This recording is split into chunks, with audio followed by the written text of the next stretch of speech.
Hey everyone, thanks for checking out this video. If you haven't seen already, Netflix has teamed up with Valve to make a Dota 2 anime series, and they're going to start with Dragon Knight. It's a pretty hype thing. Whether you like anime or not, you have to know that it's going to be good for Dota 2, the game. It's a game that people have repeatedly said is just dying. The player base is down. It only spikes during the TI or the major tournament at the end of the year. If you've never played Dota yourself, it's a very enjoyable game, but the way that the culture has been the last couple years that I've been involved is just almost like it's okay to be toxic, right? So these are things that are really going to hurt all the new players or the new player influx as the anime comes out.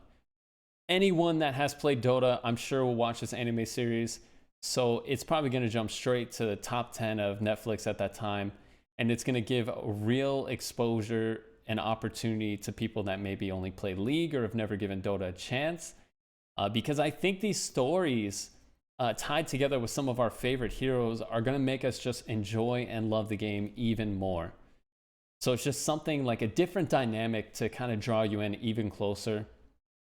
Me personally, I think that the content creation side of it has a huge amount of potential.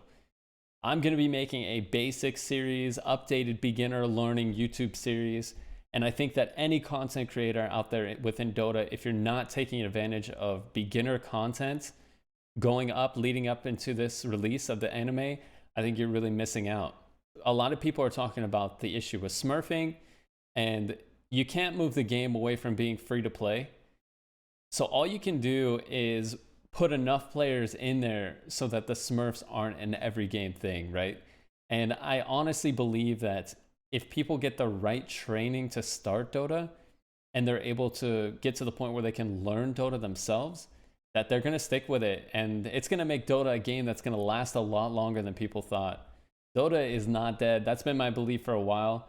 But the fact that Valve, whether it was the janitors or Valve themselves, someone got together and decided to call Netflix and get this as a project they've been working on. I think it validates that Valve still cares and that they're not just gonna bleed us dry until the end of time. The potential for this series in Netflix is huge.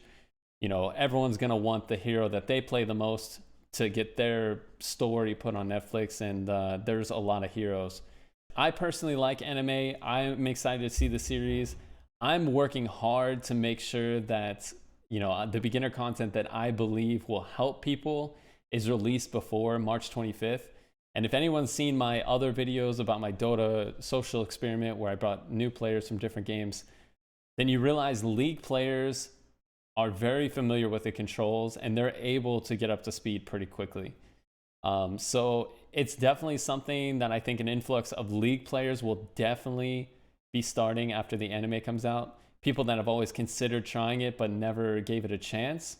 It's just a really good opportunity for the game. It's a really good opportunity for anyone that wants the game to continue to grow. Valve has really shown with the different improvements that they've made over this past, calendar year that, they do still care and that there is a game that's going to be preserved. So the community needs to be there now. And I think if we band together and make it so we accept new players, make it so that we look at our own mistakes a little more than others, I think that this could be a huge opportunity.